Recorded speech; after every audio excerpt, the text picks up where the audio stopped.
I want Hilary Swank in the next Terminator movie so bad. There is nothing in this world that you give me to do to hug a robot. It's because it's so incredible and intricate that it's impossible not to notice. Music's the core of this movie. I was born again to watch this movie. You'll find redeeming things and you'll be thinking about it for a long time afterwards. There was no bone saw. Just John hamming it up over here. 2.5 out of 3 of us recommend it.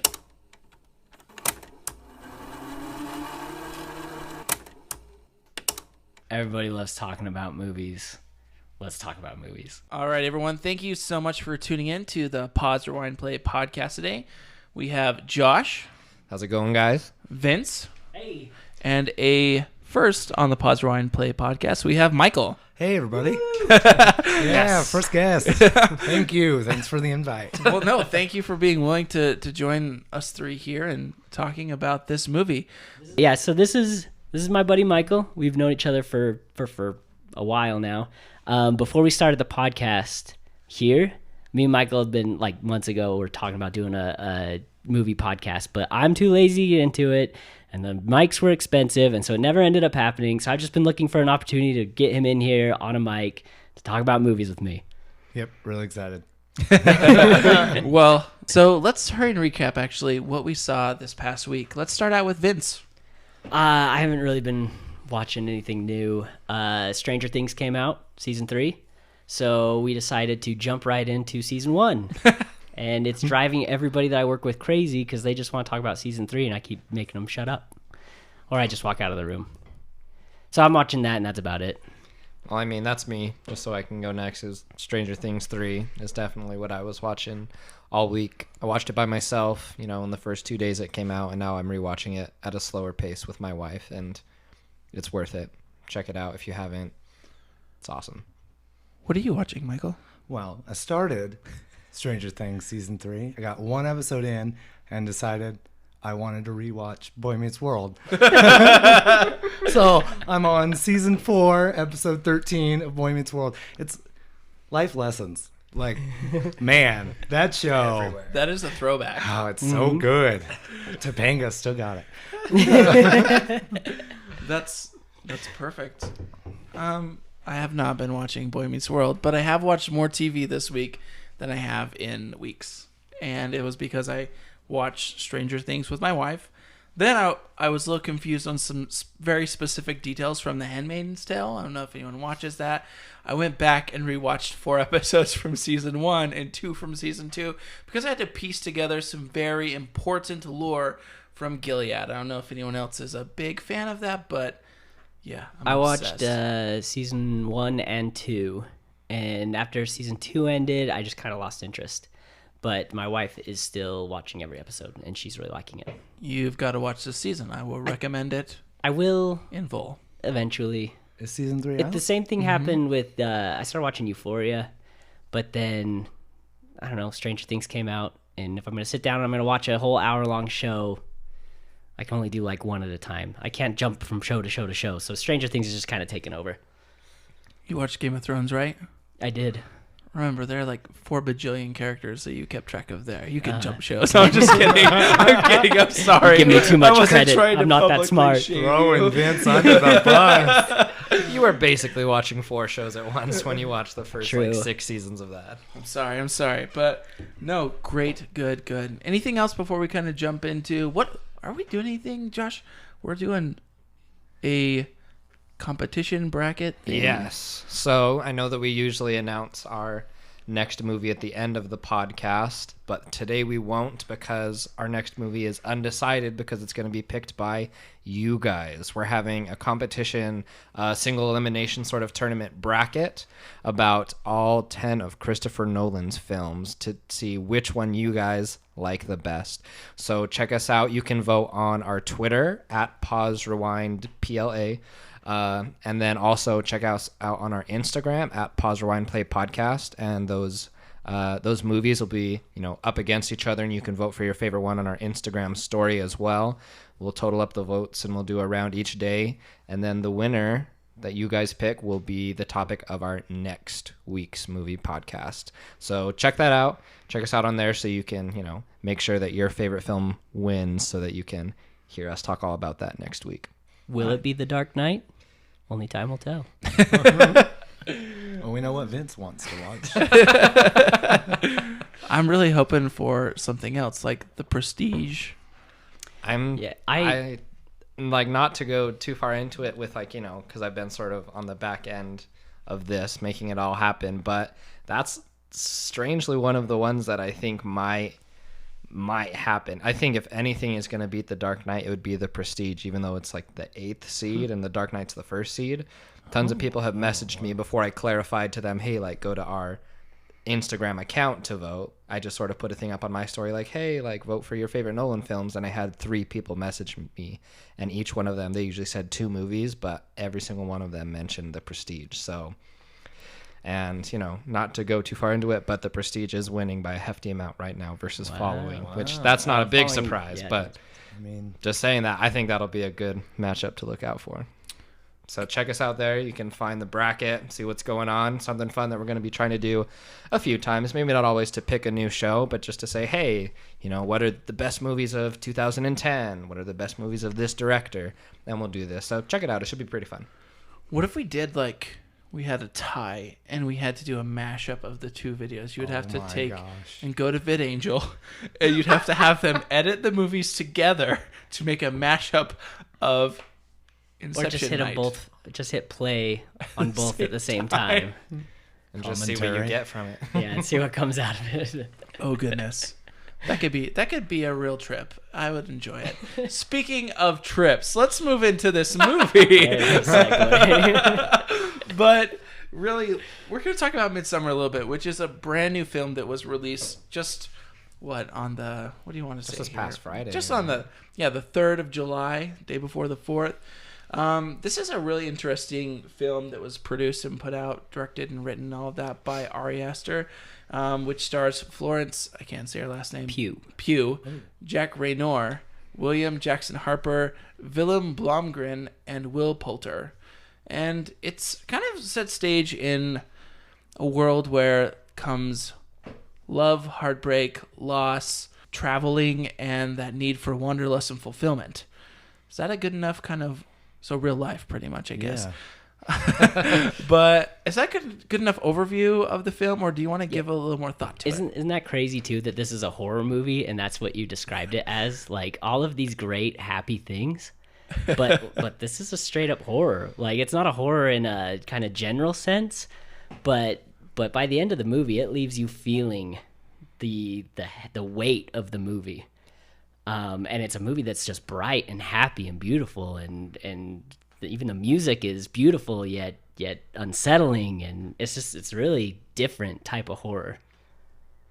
Yeah, that's I totally agree with all of that. It definitely leaves you feeling empty at the end of it in such a way that a lot of horror movies don't, which is kind of where I'm at in my horror movie watching. Like, I'm a little over slashers and jump scare movies, because the older I get, the more adult horror I want, and this is definitely in that. Like, at the end of it, like Vince had said, all these life things, but that's what's the scariest part, is life is a horror movie.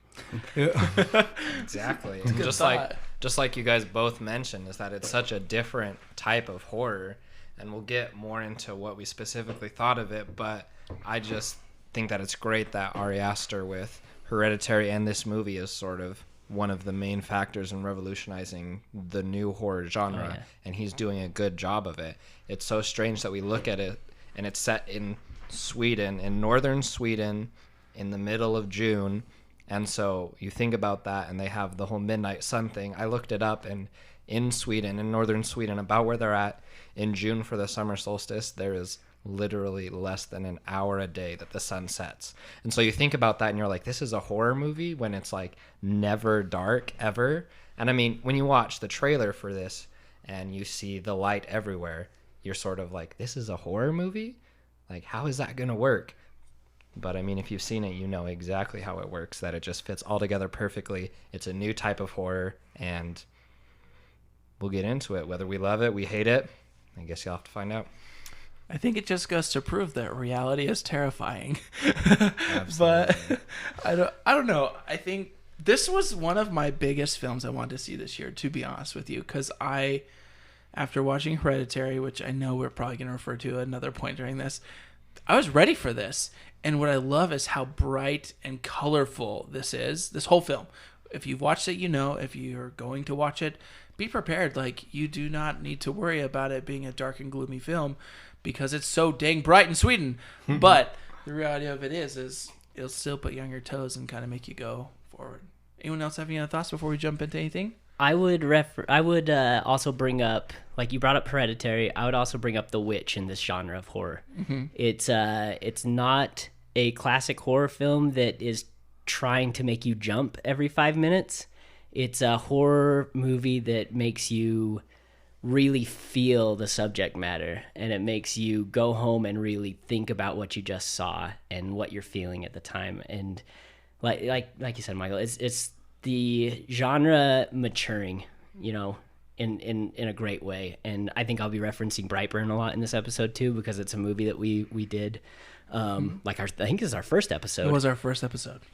Which I was not a huge fan of, and you can jump back and listen to that episode if you want to know why.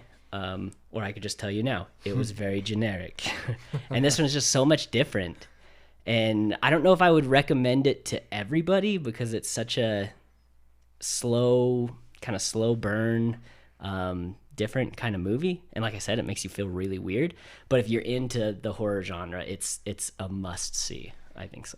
I'd say it's a must see, and like Michael and Vince talked about, the reason that it's so scary and ominous and leaves you feeling like that at the end is because, correct me if I'm wrong, but there's nothing supernatural about this movie. Like everything, all of the events are just humans doing things. And so like Michael said, real life is scary. Real life is a horror movie, and this movie that we watch and we see it unfold in front of us, the way these people live, is a perfect representation of that.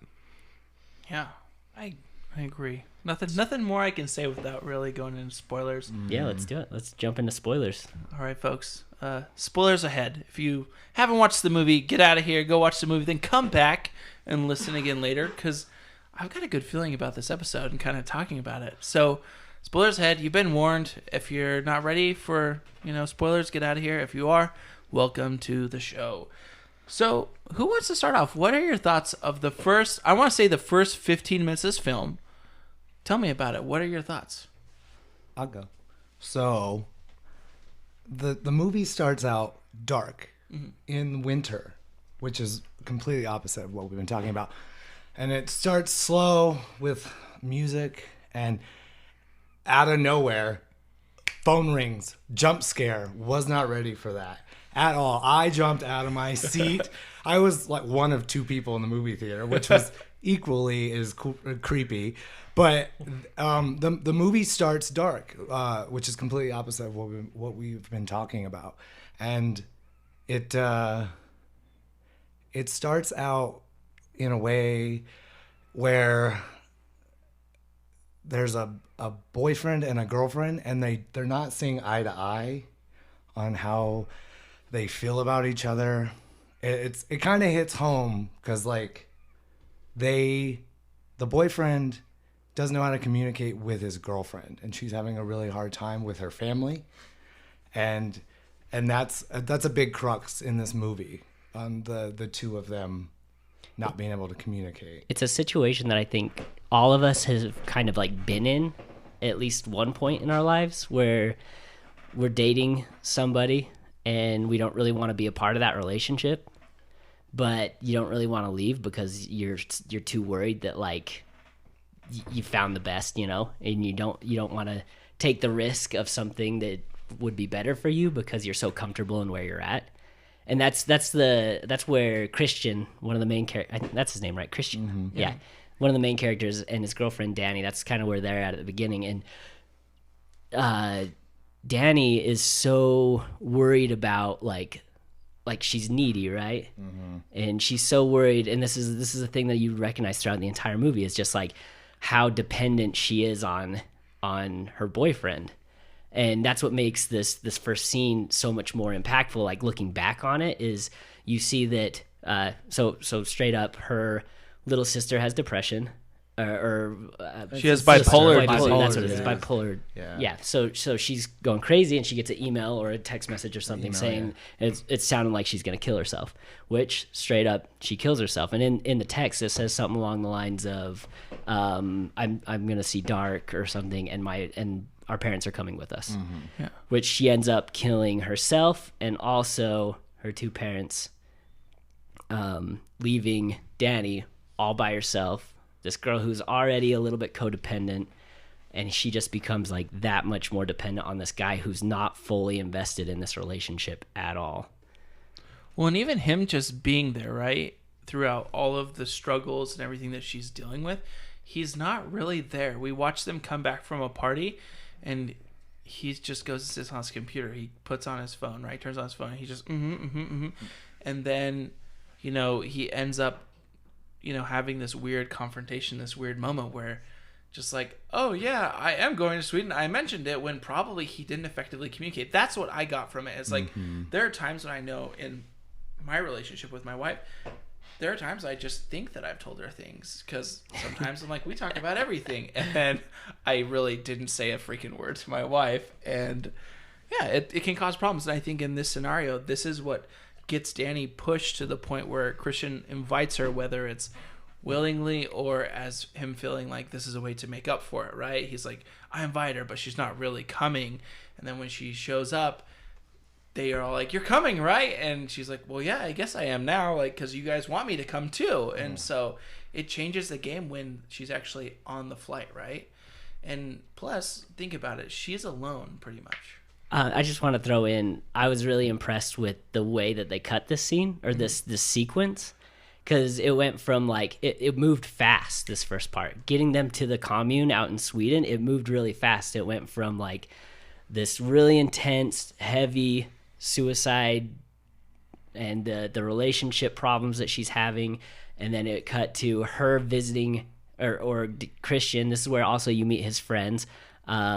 At the restaurant, they're talking about him breaking up with her, and he doesn't know if he wants to. And then the way that they cut everything together, though, it was really cool, going from like the restaurant scene to her house to his apartment, where he tells them that he invited her, and then she goes into the bathroom after having a panic attack. And the way that they shoot it is they kind of went up above the doorway, and as it crossed into the bathroom, it crossed into the airplane. Yeah. And her traveling over there. I just thought it was a really cool, well done sequence. I thought it was well shot as well. And like you said, it moves so quick to get them to the commune, which is, the whole premise. But the whole premise of the movie is still set. Everything that you need for the themes and for everything that they talk about the rest of the movie is put in place. I don't think there's a second wasted of that first 15 minutes. It gives you everything you need for the whole movie, but it gets you to where you want to be. It gets you to the main action. Mm-hmm. Absolutely. The one thing about that first beginning 15 minutes of the movie, the boyfriend, what's his name? Christian. He seems emotionally exhausted. That is like the best way to put it for me. Is he loves her, or he thinks he loves her, but she's so hard to deal with all of this at once that he only has so much bandwidth for like the amount to deal with, that he's just like turned off. And like Josh said, like that puts you into the point where they get to Sweden, and with that shot you were talking about they cut into the airplane, they used, when they get into Sweden, they jump right into the car and they drive 4 hours to the commune, and they use the same kind of shot again. The car is driving towards the camera, and the camera rolls over the top of it, but this time it goes completely upside down. Yeah. It was a really pretty shot where the road was upside down for a good 30 seconds. It was beautiful. It's a really pretty shot, but it's also unsettling, which is what the whole first part of this movie is trying to do. It's trying to get you feeling unsettled. I mean, when she loses her parents and she's with Christian and she's crying, that is some ugly crying. Like, you hear that and you feel uncomfortable, because she's not just crying, she is sobbing. She's bawling her heart out. And so you watch that and you feel uncomfortable, because that's not pretty crying, but that's the whole point. You're supposed to feel like she feels uncomfortable, not not exactly the way you want to with the world because she's lost everything. And so since the story follows her as the principal character, that's what they want you to do. They don't want you to feel good. They have these shots while they're beautiful, they are upside down and she's ugly crying and all these other things. So just really set up well. Yeah. And it builds that tension so well. Like even though, like I said, there's no horror or no jump scares in this movie or anything, and for the most part, there's no setup for any classic scary stuff. But for some reason, and you just explained it perfectly, through the entire movie, I was on edge. Like, I just kept expecting the worst to happen, even though I wasn't being set up for a jump scare. Just the way that people like talk to each other, the way something was shot or something, everything just felt so ominous and just so out of place. I think it's another good reason, another good way that they set that up is through the music that it plays. I kind of mentioned that earlier.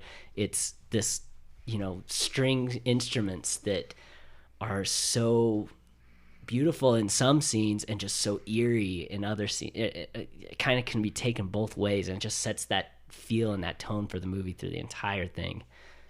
Yeah, you kind of get that feeling through the music, right? After they're on the road, right, where you got that beautiful shot that's upside down and kind of flips us around, and we get there, they take a hike off onto this dirt road, right, and they're kind of walking through the forest and going, and then as soon as they get to the destination of the festival, right, they walk in, there's some people playing string instruments and a flute and all this kind of stuff, and the music kind of sets you up to, like, I'm thinking, okay, this is gonna be, well, okay, I skipped something really important actually here, where they first get up to where they park the car before they take a hike through the dirt, and they have a trip, right? They go on like a fishing quest for a minute right there, and Danny has like a bad trip. Everyone else is set up in the right mind to have a out of body, out of mind experience, you might say, right?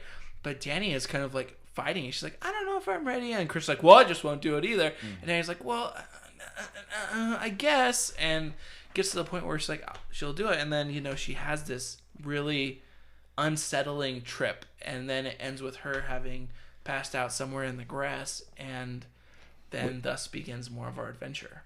I just want to shout out Christian in this moment, because this, like, in my opinion, this dude sucks. Like, he's not a good boyfriend.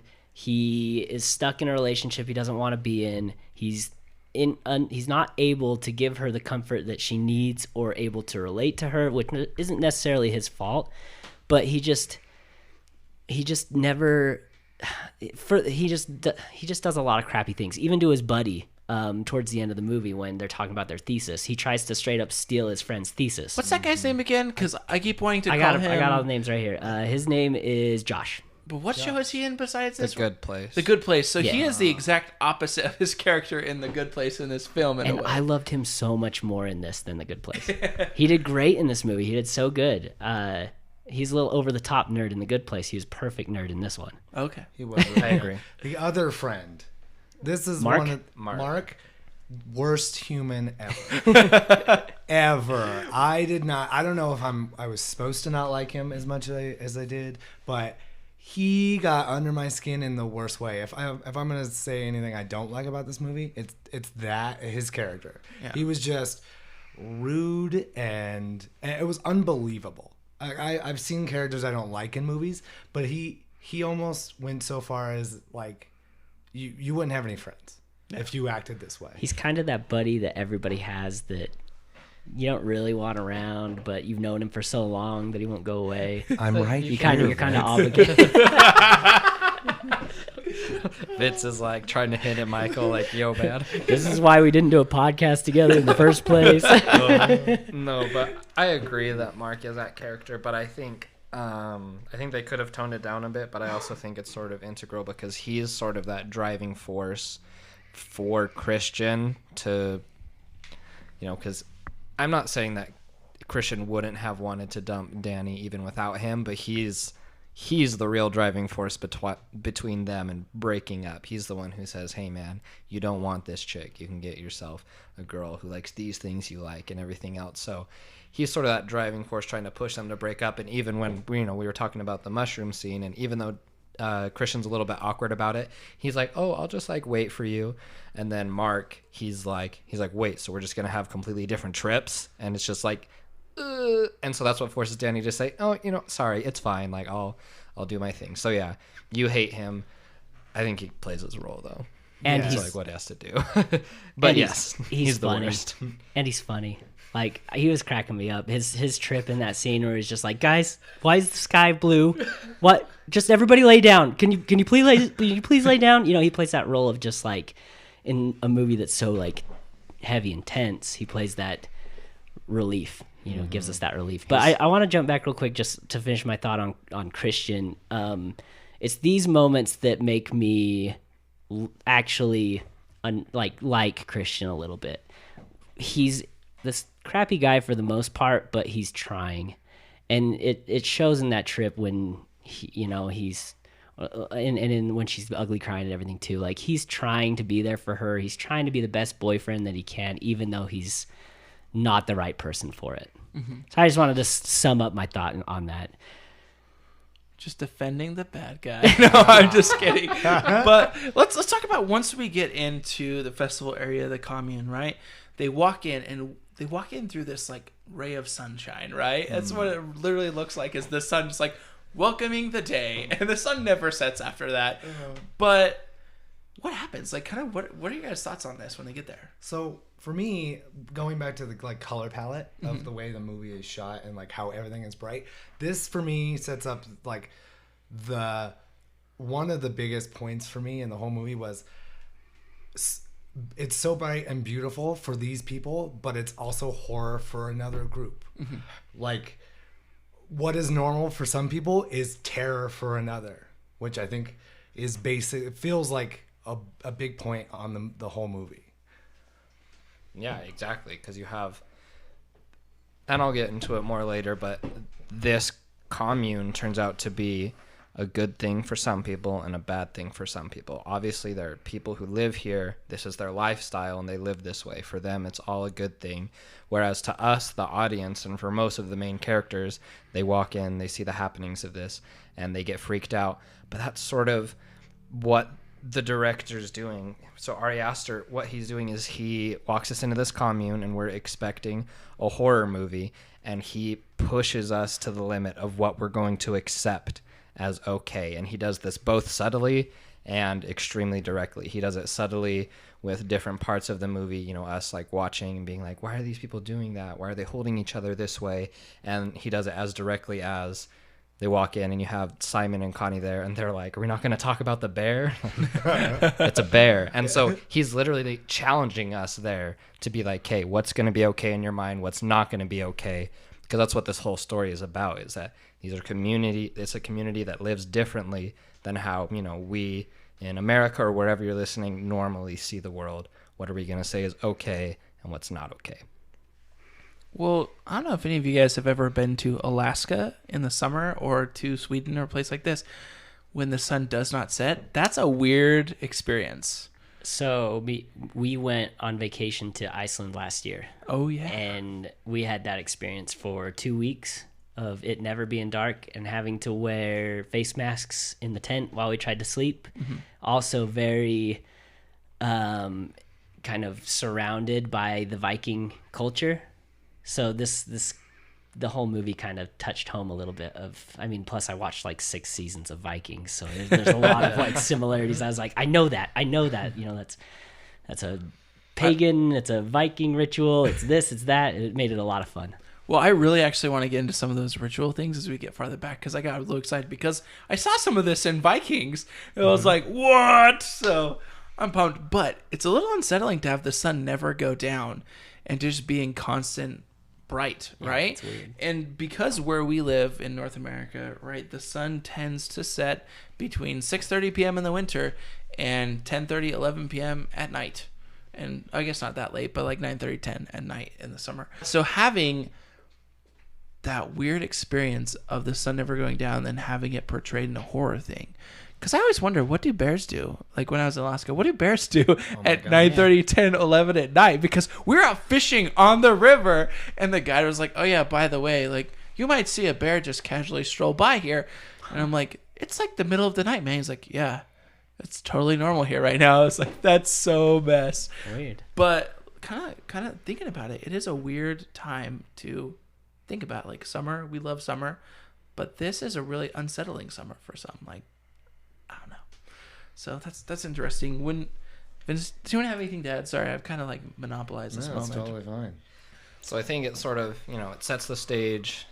We're sort of feeling uncomfortable, but at the same time, we're also just sort of setting the mood. They're getting there, and then they sleep the first night, and then we have the big first scene where stuff goes wrong. Can we move there, or do you want to say something first? Before we go there's a lot of imagery in like the places they're staying. There's art everywhere, and it all has a pretty sexual undertones. Like all the art on the walls are pretty graphic, I guess. Not in cartoon form, and nothing is like terrible, but there's things when they're walking around that you're noticing. And back to that, are we going to talk about the bear scene? Yeah. There's also a moment where they saw a tapestry hung up, and they had said like, oh, what's that? And the guide, their friend that brought them to where is it? Sweden. Yeah. He's like, oh, it's a love story, and it starts out with this like girl that seems like she's in love with a boy, and it starts getting weird towards the end of the imagery. It's all blocked pictures, and it gets kind of crazy towards the end. It's one of the Sunday funnies gone wrong. Yeah, That's another cool thing about what Ari Aster did is if you look at these tapestries through the whole movie, that one is put right in front of your face. But even on that first night, the big barn communal sleeping area that they sleep in is covered in this artwork, this old Swedish artwork. And if you look at it all, it tells the story of what you're about to see. It just foreshadows everything. And that one especially that you're talking about, like later in the movie, it shows some, it shows this girl making a love potion using her blood and using her hair and all this like weird stuff. And then later in the movie when making this love potion out of these things, and then later in the movie when they're sitting there eating at this dinner table, you'll notice that Christian's drink is a little bit redder than everyone else's, and he takes a bite out of his meat pie and he pulls a hair out of his mouth. So it's like, it's really cool that it's like, we might want to go into that a little bit more later, but like it's really cool that if you're really paying attention, and that this is another good thing in it shows proof of a great horror movie, is if you go back and rewatch things, it will, you can see things in the background that changes your perspective. And if you're really watching for things, you can catch things that you didn't notice before. I feel like we've said this exact same thing on all the sci-fi movies too. Well, because that's true. And even though it's a little bit further and not as direct, if you remember, because I saw it twice, the very first shot of the movie is like a tapestry thing, right? And it shows where it, like I said, it's not as direct as that one where it literally shows what this chick does later for the love potion to try and fall in love with Christian, but it also depicts different scenes or things that will happen throughout the movie in the very first shot, but it just doesn't make any sense to you because you haven't seen anything yet. Oh my gosh, I didn't even remember that. I'm gonna have to go back. I just thought about it now, I was like, oh yeah, they showed it at the very beginning. So before we go into any of the violent stuff, the intense stuff, I want to talk a little bit about, because this is my problem, is I laid down after seeing the movie, and like what I did with Spider-Man, I laid down and I had to get all my thoughts out of my head and write it down on a piece of paper so I wouldn't forget. After seeing Midsommar, I laid down in bed and I did not know what to write down because I just had so many thoughts going through my head. I didn't even know where to start. I just decided to just go to sleep. Ended up dreaming about the movie that night. Ending up reading about it reading about Midsommar and like the history all on the train up to work. It's just stuck with me for the last 2 days. I've been thinking about this movie.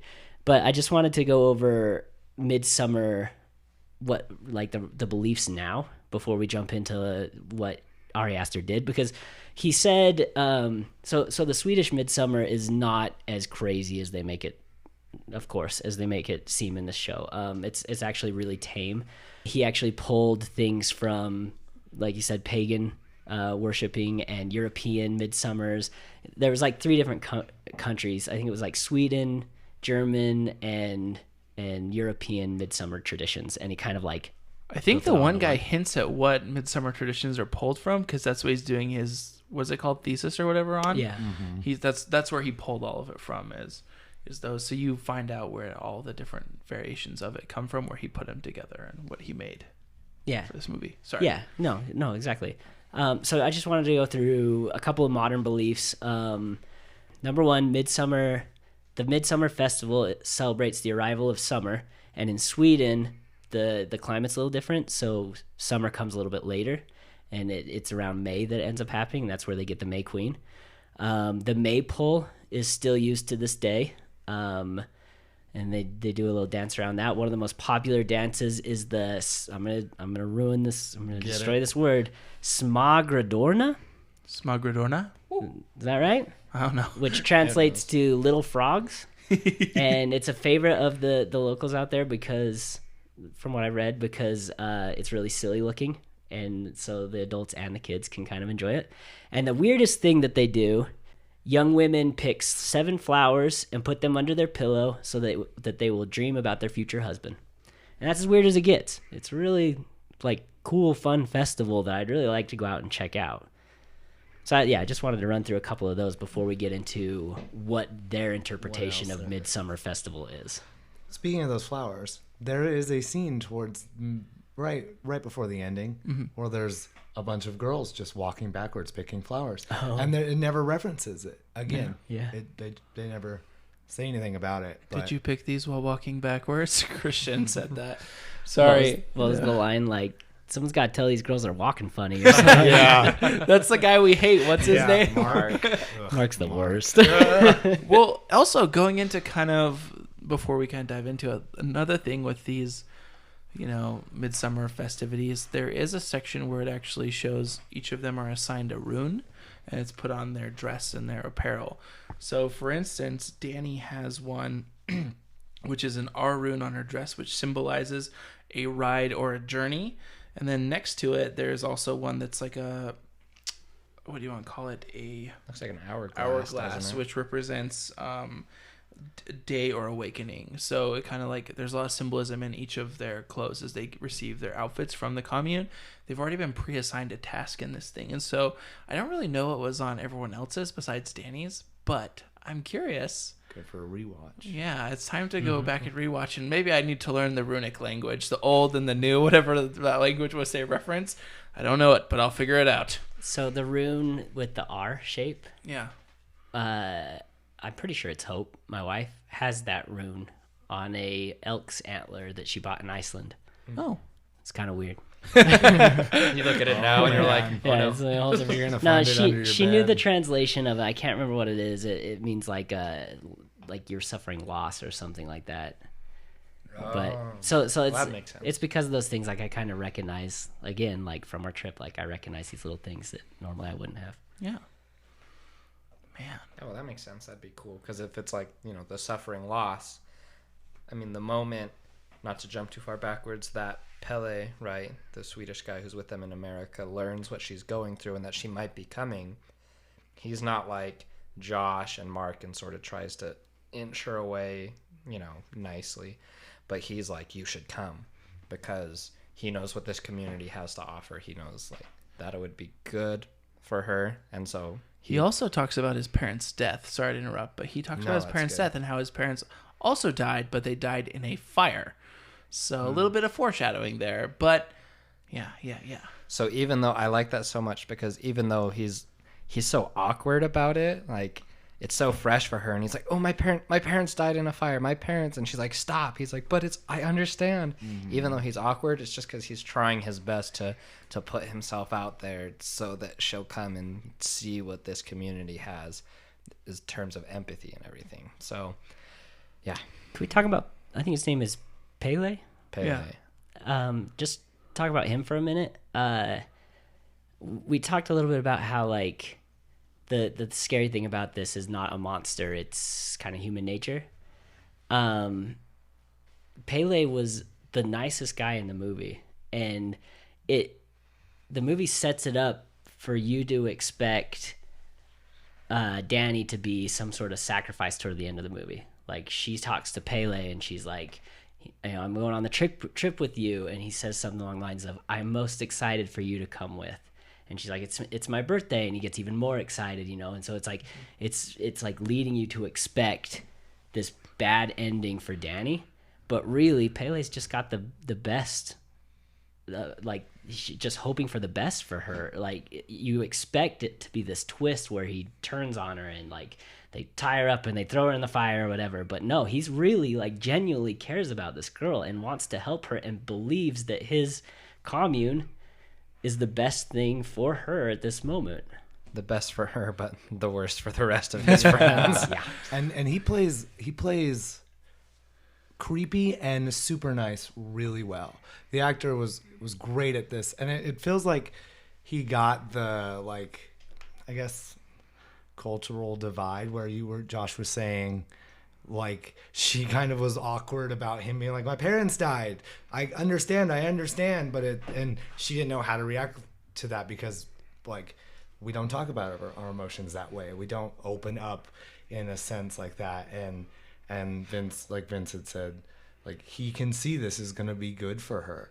And Ari Aster plays with those horror tropes here where you're saying that you're expecting her to be the sacrifice. This is horror movie 101. The damsel in distress is going, and she's going to be the lamb, But yeah, I guess I don't want to go too far. Turns out much differently. Yeah. Someone else becomes the bear. So speaking of cultural divide, do we want to like move into that cliff scene? Yeah, really quick, like Michael said, just to shout him out really quick, Wilhelm Blomgren, which was the guy who played Pele, amazing acting. He started acting in 2019, and he's only been in like a few episodes of a couple Swedish TV shows. Like, he's been in 2 shows, one of them in 1 episode, the other one in like 12, I think, so far. Like, shout out to that guy for so little acting. He played an incredible part of his role. But yeah, let's do it. The first major shock of the movie. What were your guys' thoughts about it? Ouch. Yeah. That's a real headache you can't come back from. Oh my gosh. This was hard to watch. I shouldn't make light of that, guys. I'm so sorry. Very brutal. It's the first scene that jars you. Yeah. Well, I wouldn't say first scene. The very first scene that jarred me actually was they show. Sorry to jump back so far, but they show Danny's parents and sister's death, the way they died, and it was by asphyxiation from exhaust. Yeah, and the sister went to 11 on that. That was really hard to see. Chills. Yeah, that's so. Ugh. Not to keep going. Sorry, I literally got the chills just thinking about it. That one was really hard, but no, this you can't call it. It's a death scene. The sacrifice. Yeah, but self-sacrifice. Yeah. And this is, like Vince said, the cultural divide where the way the West, or I guess Europe is technically the West, but the way that America and this Swedish country or this commune sees death, they don't see it as we don't want to drag this out. We don't want to hurt. We want to choose when we end this. And yeah, they don't want to become like worthless like weights on other people. Not worthless, I guess, but they don't want to become inconvenient for others. And so Midsommar, I'm going back to the Midsommar traditions again, or I guess just so anyway, they break up life in 4 different segments. Spring, which is ages 0 to 18, summer, which is 18 to 36, autumn, which is ages 36 to 54, and winter, which is 54 to 72.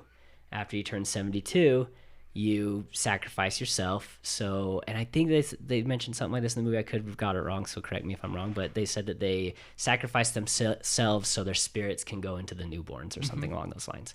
And it's just this, like you said, this cultural divide that we just don't understand. We're over here in America like, live as long as we can. I don't care what it takes. I don't care if I'm sitting in a bed playing video games when I'm 100 years old. As long as I can live, I'm going to live.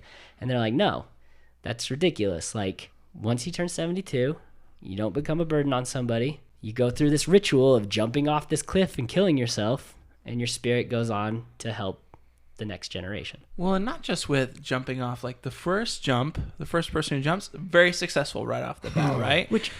Sorry, go ahead. And the second person does not succeed as well. They land off the rock a little bit to the side and break a leg. And then this is where I think it got me the most, was that the next people, they grab this giant mallet and they finish him.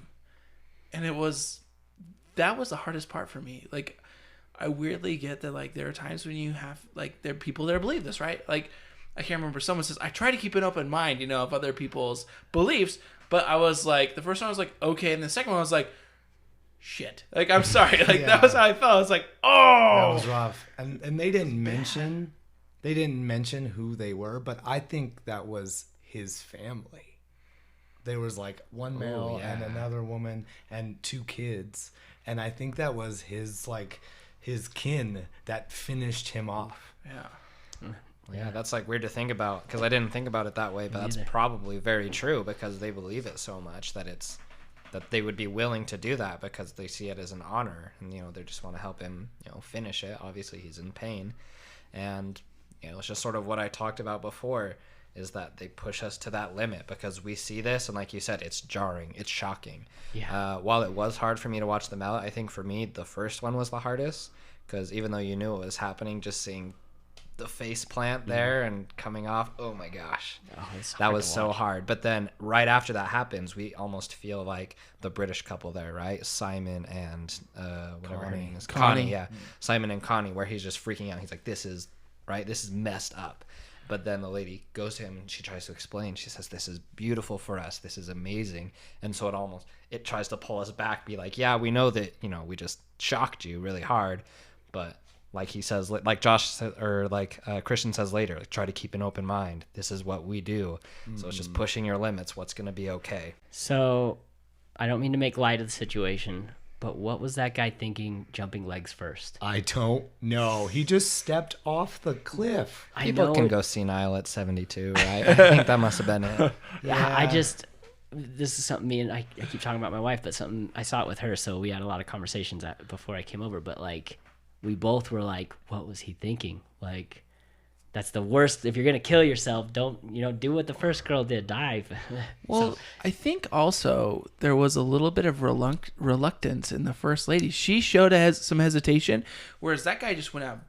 He sent it, right? He just went for it. But the thing is he went feet first when he should have went head first. And the other girl, although showing a little bit of fear, went on the right way. And I don't know how else to say that. Sorry, go ahead. No, Vince. No, go. So, and I think the reluctance, she was probably afraid to die, so she wanted it to happen fast. Yeah. Or maybe the gentleman that just stepped off wanted to give his family the honor. Like, this is all like... I never thought about that. Yeah, I don't know. It's just kind of throwing these ideas around here because none of this is explained, but...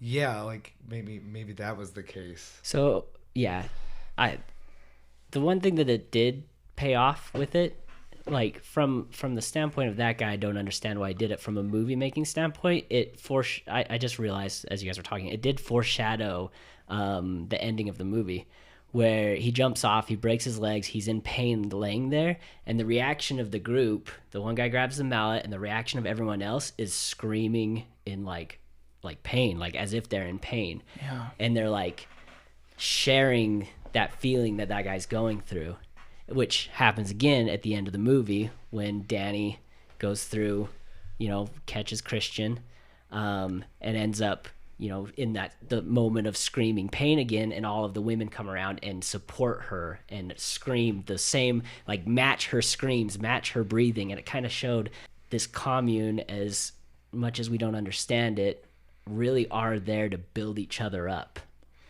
As violent as they are, and as much as I don't understand it, there is some good in it, Well, because it's something that I want to get into a little bit more later, because I have something that I thought about pretty deeply as far as, what happens with Danny throughout the course of the film. But that's sort of the whole point of why Pele wanted her to come and why she ends up thriving there is because of the empathy, right? They have empathy. They empathize with each other so much that they scream when each other's in pain. They literally are, together for mating rituals. They do everything together as a community, and they empathize with each other.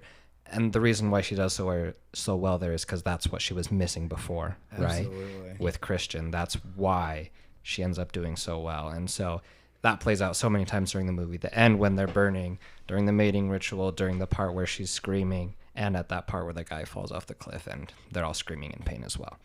They just really, they're one, they're united. And that scene was hard to watch for me. But then as we step forward and we go to the future, right, there's Simon and Connie, and they are livid. They do not know how to deal with things.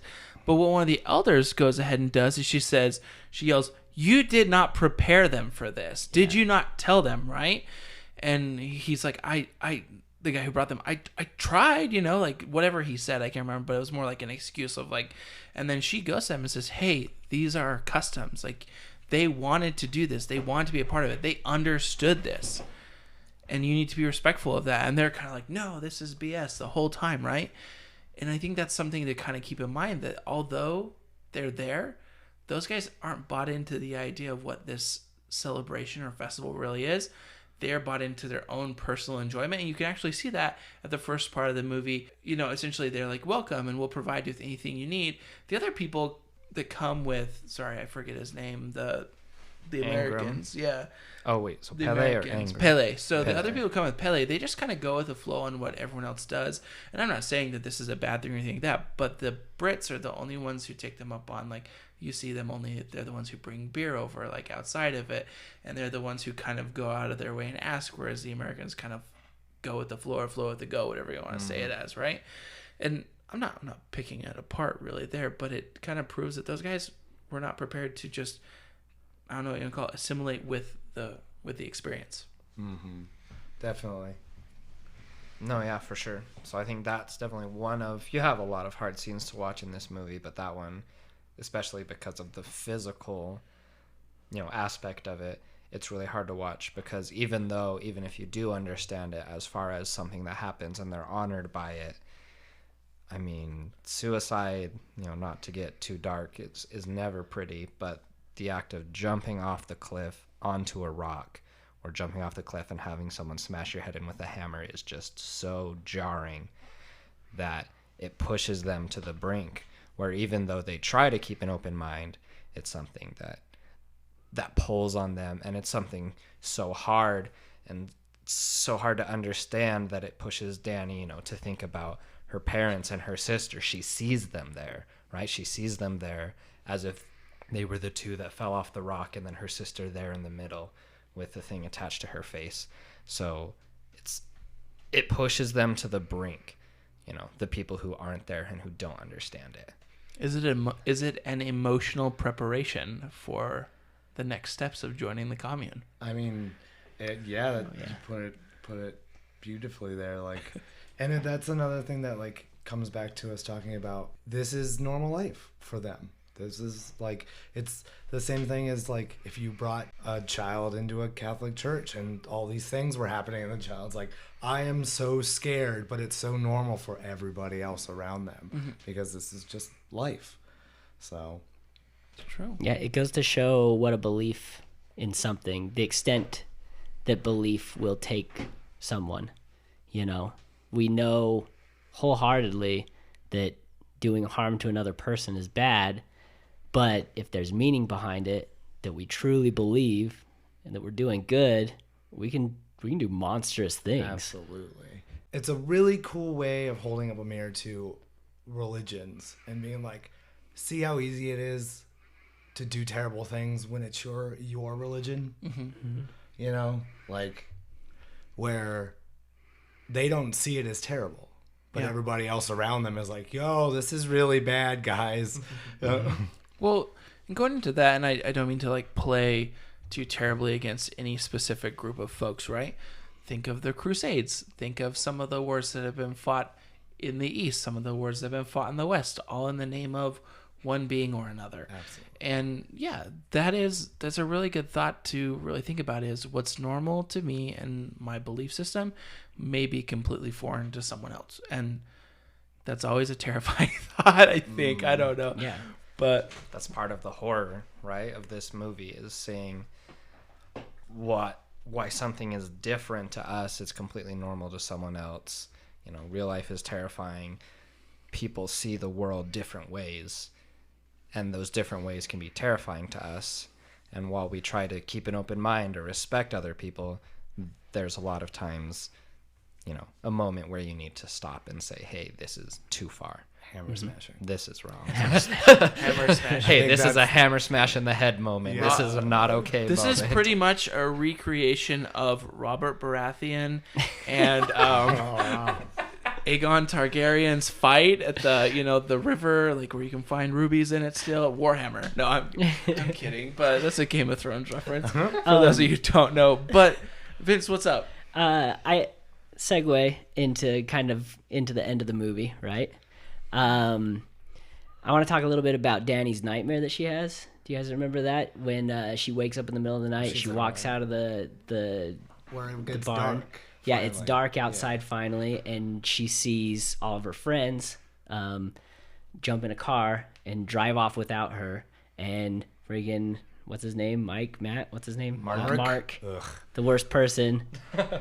Just turn around and like smile at her, like, see ya, sucker, you know? Yeah. And it just kind of shows, again, I mean, we keep like kind of retreading this, but again, it shows Dany's fear of losing her loved ones. And another thing that I noticed in her character is she's constantly apologizing to Christian, even though it's like Christian does a lot of crappy things to her. She's the one so worried that she'll lose that last tie to what's keeping her sane. Like she lost her whole family. She lost everyone who was important to her except for Christian. And she's so scared of losing Christian that she'll do anything, she'll say anything that she can to keep him around, which leads us in to towards the end of the movie where she sees Christian betray her in the most awkward mating ritual. The most awkward sex scene I've ever seen on the big screen. Well, and kind of going into that whole building up to the betrayal, I kind of want to touch on this for a moment. There's a part when they get to where she's asking, where's Simon and Connie, right? Oh my god. And so she saw Connie for a minute, but then Simon had left, and said he would call her from the train station. And Christian's like, well, it's probably just a miscommunication, or, sometimes when you got to go, you got to go. And then she's like, well, you would probably do that to me too. And he was like, whoa, you're calling me out finally, right? Yeah. And then once we finally get to the part where we know that this betrayal has happened, and she knows as well, it breaks you as well in a way, like that that and this is how real this is. The influence of life can always pull you one way or another. And there are often times where you're just a passenger going along. You're not necessarily in the driver's seat. You're just being pulled one way, and that's what happens through change, right? Whereas she is, for the most part, in control. She's asking questions. She's still being attentive, but she's not necessarily in control either, is what's going on. It's all somebody else. They're on autopilot, essentially, at this point. But when this betrayal and the most awkward season comes, Dany is surrounded by people who are with her, and they've welcomed her. When she becomes the May Queen, right? She has a drink, and someone's like, you're part of the family now, right? You're with us. Mm-hmm. And that is a real symbolic moment, or a real big moment for me, where Dany has agreed, like, I'm here. I'm invested. Not necessarily she knows everything's going on, but she feels at home in a way. I agree with you completely there, and that's something I like. Something that I wanted to nitpick really quick about the movie is I had quite a few nitpicks the first time I saw it. A lot of them were resolved after the second time I saw it because I had just missed things. But this is one that for me, was just a little bit too much, too far, and I didn't like it, was the disappearing of the characters and everyone just being okay with it. Like, they just kept on going throughout the movie, and I get that at different times they drank the mushroom juice and did all these things, but one by one, all the characters disappear, and And we didn't even get to see what happened to him. so that that it's a different horror movie, and so I would have wanted to sort of see what happened, how they got taken, because they build us on these characters. They're not just side characters. Like if it were just Simon and Connie that we didn't know exactly, like we didn't see exactly what happened, it'd be okay. But they build us up with Josh and with Mark, the whole front part of the movie, and then to just have them stop being there and just disappear. I know the movie is about Danny and Christian's relationship. I just didn't like that they were gone. Danny and Christian were not really caring that much. Like, you're hours and hours later, like 10 hours, and they're like, oh, do you think Mark's still with that girl? Oh, probably. Like, I don't know about you guys. People don't just go into the mountains and do it for like 10 hours, okay? So that was a small nitpick.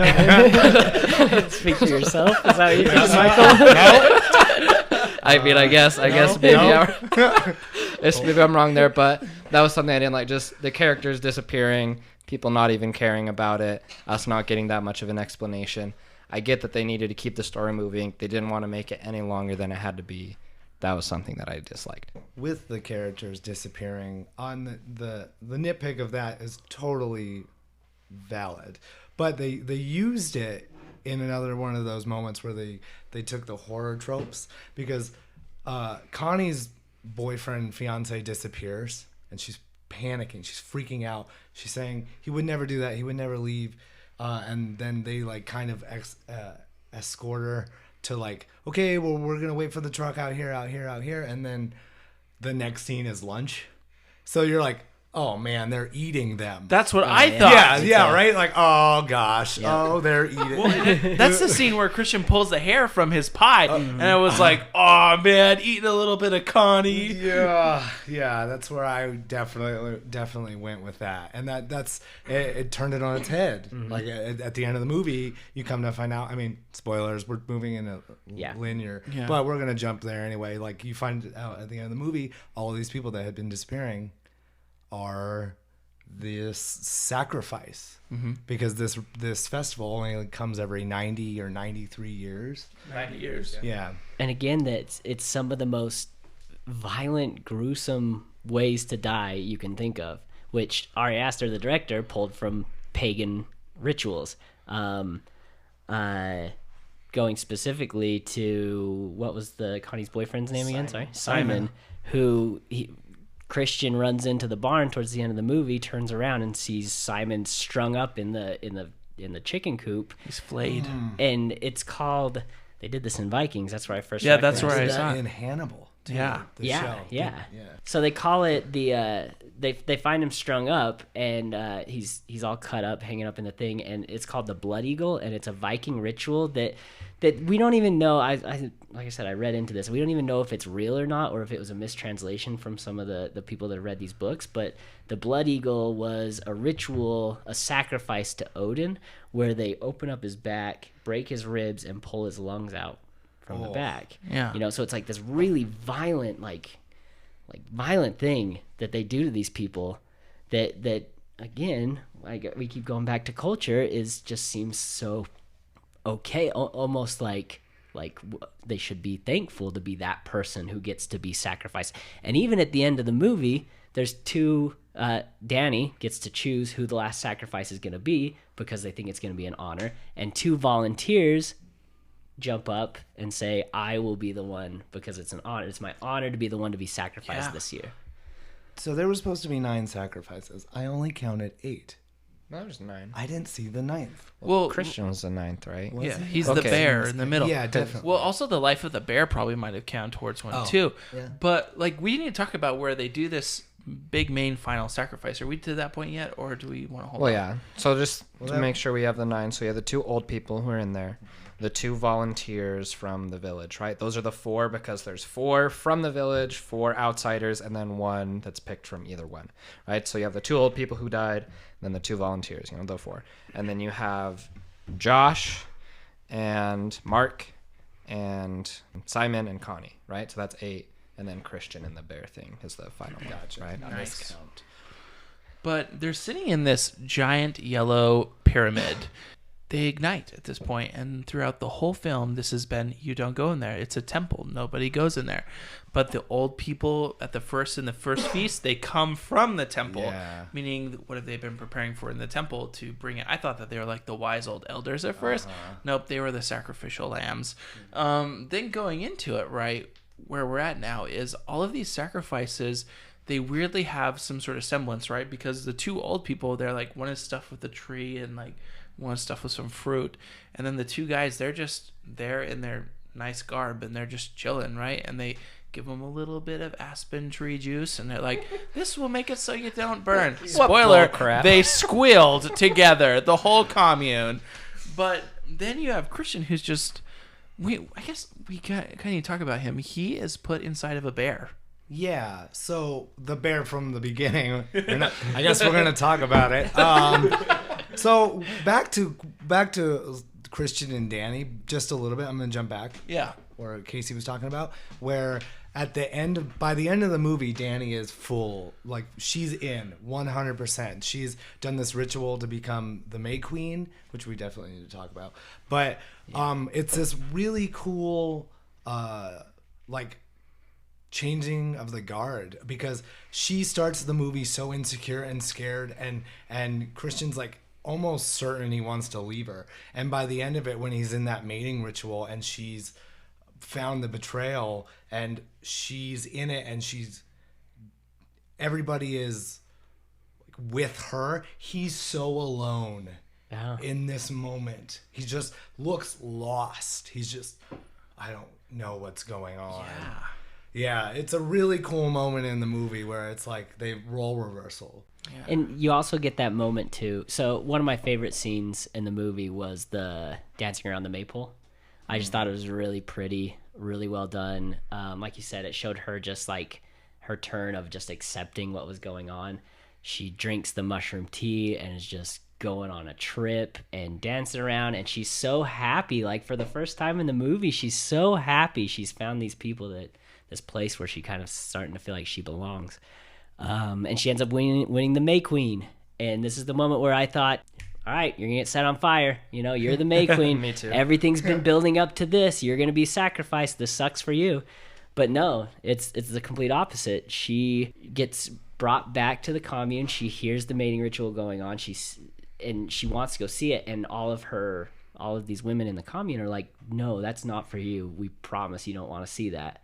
But she decides to go, and nobody stops her, you know, like which is really cool. Like these people, they really want the best for her, but they're not going to forbid her from doing anything. Yeah. And she goes and she sees him, and this is the moment where she just cracks, and she's crying, and she lost everything, and this is the moment that she's so open to whatever will make her feel better, that when those women all cry with her and share her feelings with her, she's like, I'm in. And they give her, like you said, Christian they gut a bear and they put him inside the bear, so his face is kind of popping out the mouth, kind of like Mario wearing a Tanuki suit.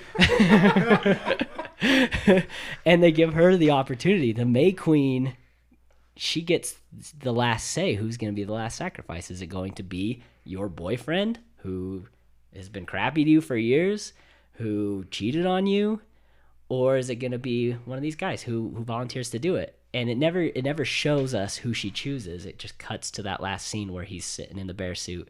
He's paralyzed, by the way. They blew something in his face that paralyzed him, and he's just sitting in the bear suit. They're starting the building on fire, and the movie closes with Danny's face, and she goes from this just depressed frown to this kind of smile on her face of just like, I've lost my mind and I am at home here, and just completely willing to accept this new culture. Yeah, she really takes a stand and is there, right, in that moment. We really don't know what she chooses to do. Does she go back to reality or does she stay, right? But there is a scene immediately after she wins the May Queen where they take her over. They're all around her, you know, applauding her and cheering her on.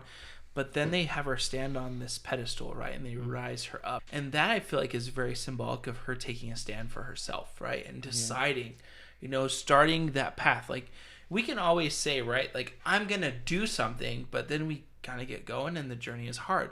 Well, in this one, going around the maypole, right, a lot of them hit and bump shoulders or they're dizzy and the lady changes the direction. And that's real life. Directions come at you fast. Life comes at you fast. And she withstood it. And so at that point where finally she's ready to make the stand, they rise her up to the occasion. They help her, right, which solidifies that moment of togetherness and oneness within the commune. And they take her and she rides in the carriage. She buries the wheat, like the wheat seeds, the meat, the eggshell, all of that. They bury it, and then she repeats the ritual, and they keep going, and then they go back to this moment. But really, in the end, it's Dani finding out that she doesn't need Christian anymore, that she can burn her past, I guess you might say. Yeah. And I thought it was so crazy. I was a little like, there are moments like Vince has talked about where Christian does attempt to redeem himself, but he still got burned in the end. It's true. Do you guys have any other specific scenes you want to talk about before we move to the movie as a whole and what it does? I do. The mushroom scenes, it was very subtle. But when you got to see the like point of view from the people on mushrooms, they did a beautiful job of making the like tree barks kind of crawl, and the whole Mayflower scene where she was being like knighted, I guess, or like her ceremony, the flowers were like breathing on her head. It was beautiful. I couldn't get enough of it. It kind of like borderline scared me. I was like, I don't know what's going on. It was scary, but then also at the same time, just throughout the whole movie, both on mushrooms and off mushrooms, the cinematography was gorgeous. And I mean, obviously you have a beautiful setup with these mountains and the fields where they've set it up, that there's these amazing beautiful colors with the flowers and everything like that. But even just with the lighting, what they did with the sun and both the unnatural lighting that they'd put in there, that it came across their faces as what they needed to feel in the moments. Just, I wanted to shout out the cinematography throughout the entire film really quick as well, because it was incredible and it moved the film, and it helped with that that, how do you say it, like the ambiance and whatever, that made you feel both the tension but also the acceptance of Dani throughout the entire film. I guess, and I'll try to make this short, I guess I had a different interpretation kind of the ending than you did, I think, Casey. I almost see Dani as, being liberated from Christian, but also finding a replacement crutch. Because in my mind, she's not leaving that commune. She found somewhere where she feels safe and comfortable, and she's just kind of replaced her boyfriend with someone else that was able to give her that love or whatever that she needs. I don't know. Is that different than kind of what you were saying? Well, she did replace her, right? Like, she exchanged family for family. Because the way Pele, right, that's his name, the way he talks about the group is not as, a group, right? He talks about it as his family. Like, everyone is his family. So it's more like adoption by force. Absolutely. Like, no, the end of the movie definitely is about finding that group that makes you feel at home. Like, it almost was like she was just trying to force her life with Christian so hard, and it clearly wasn't working. And then by the end of the movie, like, through the most worst ways, she found her tribe. So here's what I want to say. Here's my big thought about the whole movie that plays directly off of that. For the supporting actors, for those supporting characters, Josh, Mark, Connie, what's his Simon, Christian, all those guys, this movie was a horror movie, because they went to this place, these people do crazy things, they kidnapped them, flayed them, all these other things, and sacrificed them. So for them, it sucks. But it was something I read on a review that got me thinking about it. For Dani's character, and she's the main character of this movie, it's a reverse horror film. She starts in a situation that is awful for her, with Christian not understanding, with him not being able to give her what she needs and be able to support her, both with helping with the mental illness of her sister as well as her own mental illness. And she moves through the movie, eventually accepting and finding a place that will support her because it gives her what she needs that she didn't have before. She started in a bad situation with no empathy, with a fear of death, and she moves to a place that has complete, and when, we say complete, it's complete empathy.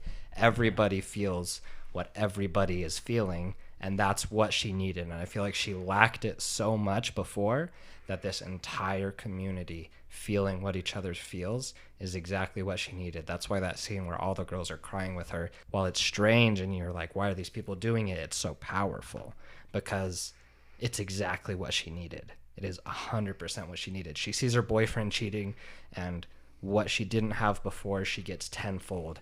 Everyone is there with her, crying as hard as she is, as well as her fear of death, her fear of losing the people you love. In this community, you know exactly when everyone's going to pass, but they're also in this community not gone. So, like I said, for me, looking at it, it's a reverse horror film for Dani because she goes from her bad situation in what we consider the normal world to her good situation, which to us is not normal. Everything goes, though, from the film from dark to light, or like you said, winter to summer, right? Winter, darkness to light. And that really, right, Josh, it is a reverse horror for Dani, but a true horror for other people. But I still want to go back to my thought on change. Like, we never really know what's happening to us in life. Like, we might have an idea or a thought of what's going on, and we hope that the people around us can support us, provide, the emotional and whatever you want to call it for us. But if they fail to do so, what happens? Things either sometimes get brighter for some and darker for others. Man, that's deep. Man, all right. Can you follow that good. Wow. Well, okay, so also as an audience member, I went through a change from the beginning of the movie to the end of the movie in the sense of where I was a little bit of like the British people, where I was like, oh, wow, okay, this is weird. And by the end of the movie, I was totally fine with everybody being dead. I was like, cool. Oh, man, Christian, I'm you deserve fine it. with this. Yeah, him and Mark. Yeah. Oh, also, cut back to Mark. His skin, his face gets cut off. And there's somebody in this movie we haven't talked about. It's the oracle of the tribe. Oh, Reuben. Reuben is his name. He's he's disformed. He's an inbred by choice. Yeah, inbred by choice by to keep the people who made him. Sorry, I didn't. No, it's totally fine to keep the bloodlines pure because he's the one. Their scripture is ongoing. It's always being wrote by their oracle, and to keep their oracles unclouded. Thank you. They inbreed, and he's just kind of there in the movie. He doesn't. I mean, you don't even know if he kills Mark. That comes from the pagan rituals too. Again, I'm going to reference Vikings because you know how accurate that show is. I don't know. That's like a real thing that their oracle that they would do. in Vikings. They always had an oracle that was very deformed because they believe that those people who are kind of, I'm assuming, mentally challenged as well in a way. This is another nitpick I had was him. I know that they had the oracle and that he was writing the scripture. I didn't know about Reuben and the necessity of having him there. Nothing much happened with him. And I mean, you see him a few times, and he's like coloring, and then the elders are like, oh, he means this. This is the scripture. And then at the very end, where they're like at that final choosing of the final sacrifice, he's there like on this super fluffy thing, building clouds and stuff. I don't know, man. It Probably just wanted to keep authenticity for guess. the culture, just like Vince is saying, well, there's an oracle, there it is. I just have one final thought. It's actually a quote from Ari Aster, and I think this is what I'll just read it first off. He says, I hope that whatever you're feeling at the end, whatever viewers feel at the end, I hope that they feel compelled to question what they're feeling and not just feel it. And I think that's sums this all up perfectly. It's a hard watch, but it made me think it made me feel something, and it made me like really start to question what I was feeling, and it made me start to look into other cultures and understanding. I think we did that here as a group too. Like if someone would have told me about this pagan religion that was going around killing people, like I would have been so like I would not understand that at all. But after watching this movie, you can kind of, you know, justify it and understand it. Like, okay, it's a different culture. I see why they're doing it. They're not evil people. They're just doing what we view as evil things. And I still don't believe that there's any circumstance that would justify what they do to these people. But at the end of the movie, you can kind of understand it. And I think he nailed it. I think Ari did exactly what he was trying to do with it. He wanted us to feel something, and he wanted us to think about what we were feeling. I think his statement is very true and accurate because, like I mentioned, so I saw it twice, and I saw it twice because I sort of wanted to do, I hadn't seen this quote. I wanted to do what he said because I left the movie the first time, and I was not completely. I liked a lot of things. He about the wasn't movie. sold on it. I could feel I did it. not like it very much. I'm It was pretty sure like you sent us a text that said 5 out of 10. I did. I said 5 out of 10 was me even thinking about it a little bit more. When I walked out of the movie theater, it was a 3 for me. 3 out of 10. It was not good. I thought about it. I put some things together in my mind. I was like, okay, this movie's okay. It's 5 out of 10. But I didn't want to give it a bad rap without really understanding it. So I went back. I watched it again. I saw some things that I had missed. I thought about it a little deeper. And now I'd give it like a 7.5. So it's not perfect, not a masterpiece like a lot of people are saying for me, but I think that if you do feel like that the first time, think about it a little more, or even, you know, if you have the means, go again, look at it a little deeper, because there is a lot to this movie, a lot that's really hard to pick up all in one viewing. It's a really good movie. And I never thought I'd say that, you know, that moment. Casey can testify. I did not think I'd say that after I walked out of the movie theater the first time. It is a very well thought out, put together movie. Ari Aster is revolutionizing the horror genre, and I think that we need to really look at that. What are your thoughts, Michael? I was in the same boat as Josh. I literally walked into this recording right after the movie. I am fresh off like just seeing it, and at the beginning of our conversation, I was lukewarm. It was beautiful, but I didn't really completely, you know, I wasn't sold. Yeah. But by the end of this, I realized I really liked it, and I want to do just like Josh did and go see it again. Yeah. Because I want to go see all of those little ruins and the background, and I'm also kind of looking for an Easter egg from Hereditary. I just want to see that symbol from the first from Hereditary. I know it's not in there, but I think it'd be fun. It's got to be something. Well, with this film, do you have anything else to add, Vince, before we close it out? No, I wouldn't recommend the movie to everybody, but if you're into this kind of movie, it's the best. It's top 3 horror for me. Hereditary, Midsommar, The Witch. Wow. What about you, Josh? It's definitely a recommend. I don't know. I'd have to think about it more before I put anything. But I'd say with what it's doing for new horror, both Ari Aster and Jordan Peele, I think that, I don't want to say we're set for the future, because obviously people will still need to do things, but I think that we're heading in a good direction where we're going to get good, smart movies.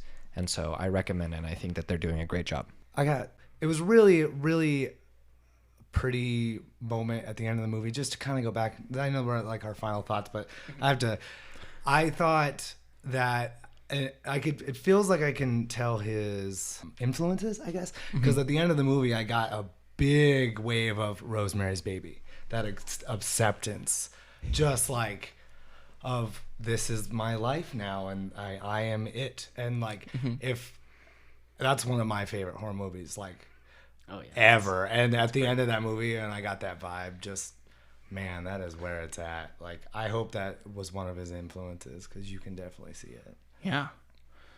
I love everything we've talked about tonight. I think that for those of you who are listening who have watched the movie, most definitely give us kind of your impressions of it as well, because this is a movie that truly, I've not stopped thinking about it since I saw it on Sunday, and that's 3 days ago now.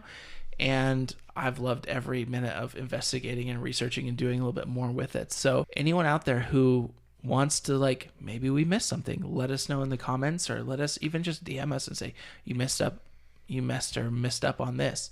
Man, I can't speak right now. But, you know, whatever it is you kind of feel about it, like, go for it. So the last nitpick about, the last thing I have to say, no bone saw.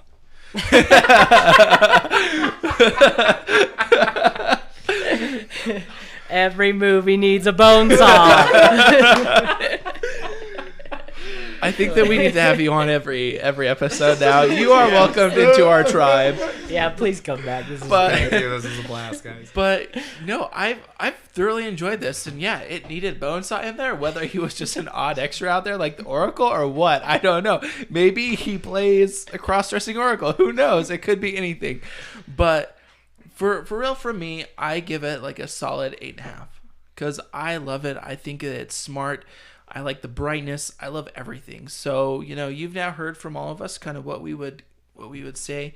I agree. It's not for everyone, but I believe that if you're looking for something that will make you think for days, to watch it and to kind of think about it. So, yeah, that's it for me. If anyone else has anything else, okay. Just follow us on Twitter and Instagram. Again, make sure you cast your vote on the Christopher Nolan bracket that we're doing so that we know what we're going to watch next week. Yeah, for sure. We've been doing a lot on there, both Twitter and Instagram, so make sure to follow us because we post a lot of movie news on Instagram, and, you know, we just love to hear your thoughts about everything, both about the podcast and everything that's coming out. Follow us on there so we can, you know, hear from all of you guys, know what you want to hear. And as always, thank you for your continued listening, your ears, and your support. And finally, thank you, Michael, for being on our podcast and for providing us with a new perspective and a little bit of comedic relief as well. So thank you. Thank you guys for inviting me. This was a blast. All right. Well, until next time, folks, thanks again for tuning in to the Pause, Rewind, Play podcast.